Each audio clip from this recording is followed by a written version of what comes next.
Decisions. The majority of people shy away from making major decisions because they are afraid of making the wrong call. Other people, like leaders of corporations, spend all day in their offices making decisions about policies or issues that will affect an outcome or vision for their company. Often, a CEO of a larger organization makes more crucial decisions by lunchtime, and most of us do in a full year. That's why they get paid the big bucks, because they are the final decision maker.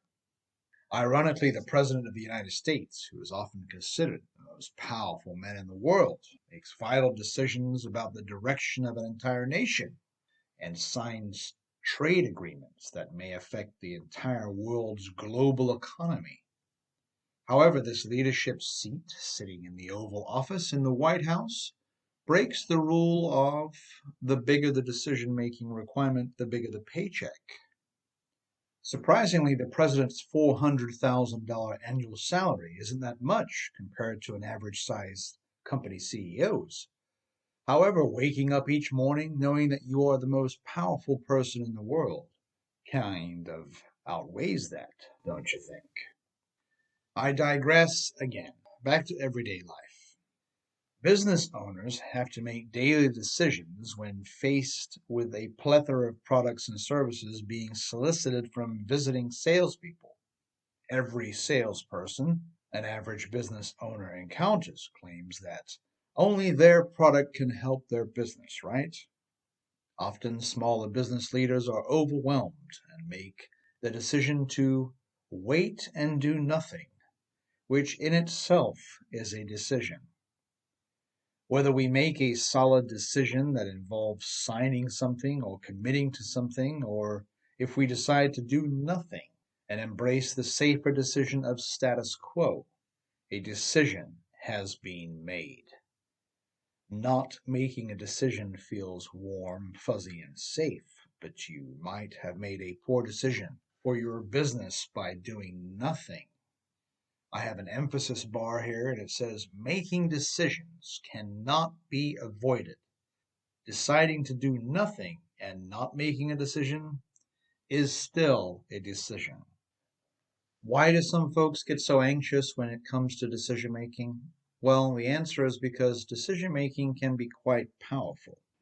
Every time we make a decision, our life or our business spins off in a different direction, taking a different alternate path. We have a magnificent illustration here in the book called Decision Point, where reservations about the decision is not an option. Some decisions that we make may tweak our future path ever so slightly, where we can see the road that we were going to take from it and could probably get back to the original road with a little detour if we wanted to. Not so scary. Other major decisions can spin our life off into a completely different direction, where there is no turning back.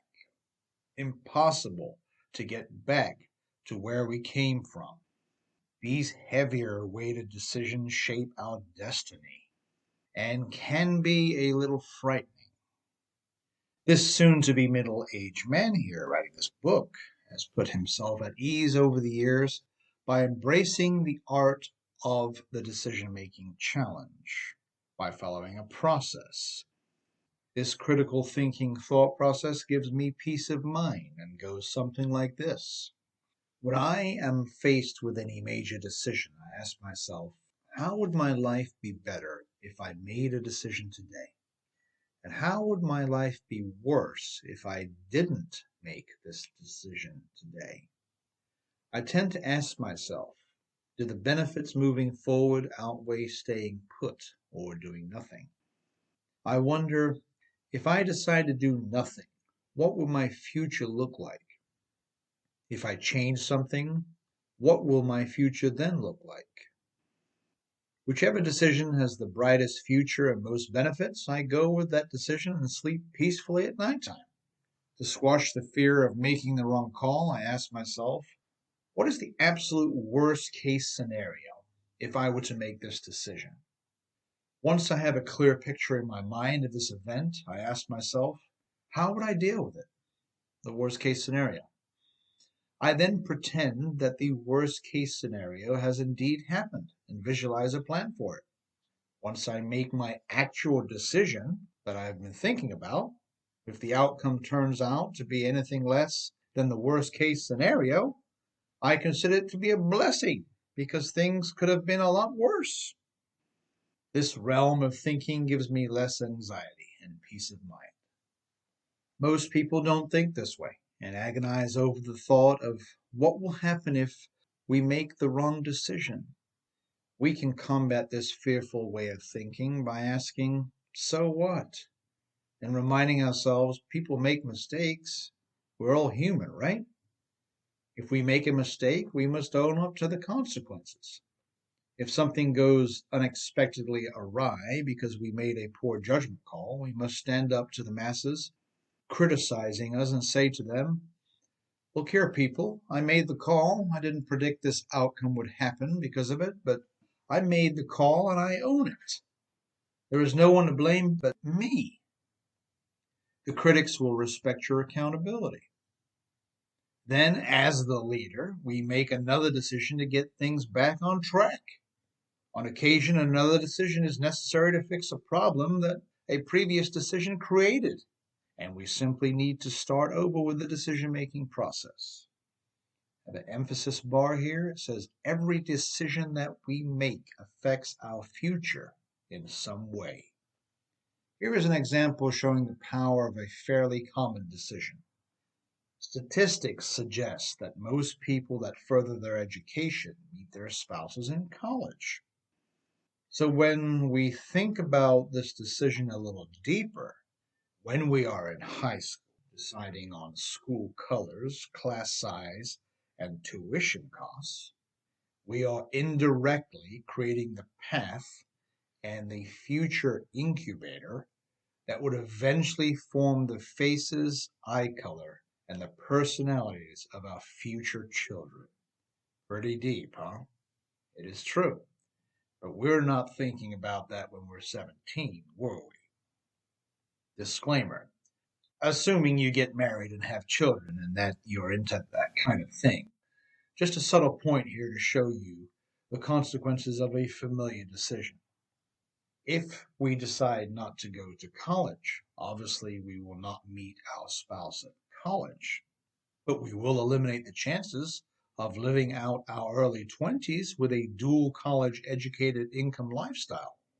The decision we make to not to go to college could save us from drowning in student loan debt, but could also affect the type of home or dwelling that we end up living in and the quality of vehicle that we end up driving. Disclaimer. These examples simply illustrate how each road we take and destination twists every time that we decide on something.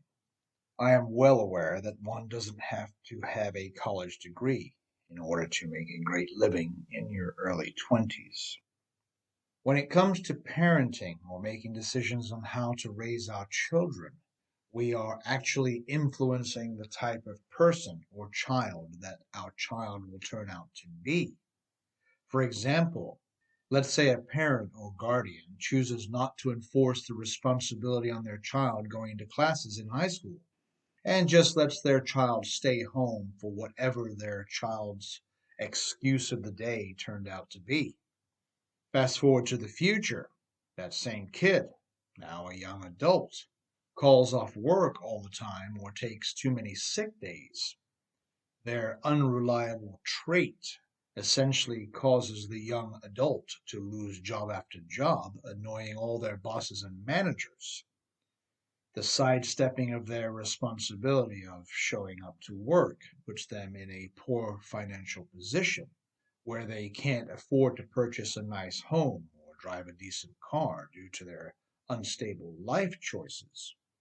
These future negative consequences are really the parents' fault for not making their kid go to school in the first place. The consequences of soft parenting have now risen to the surface, and their child is now suffering because of it. Now, wait just 1 second here, Mr. Unsubstantiated.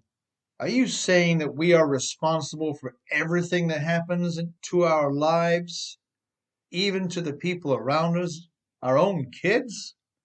I can't control what they do. They have a mind of their own. I hear you. Please enjoy this personal story and see what has shaped my opinion on this matter. Personal story. I personally had to make a tough parenting call with my teenage son when he was 18. I say I here, not we, because my wife was not on board with my decision on this one, but I made it anyway. The issue was my son refusing to do his chores around the house when he was living under our roof rent-free. After a 2-year constant battle, I had finally lost my patience and threatened him by proclaiming, "If the chores are not done by the stroke of midnight on October 31st, I am throwing you out of the house." My son assumed that I was bluffing, but I wasn't. Midnight came, and my son's clothes, bed frames, and mattress were relocated to the front yard. I told my teenager that he needed to find a new place to live.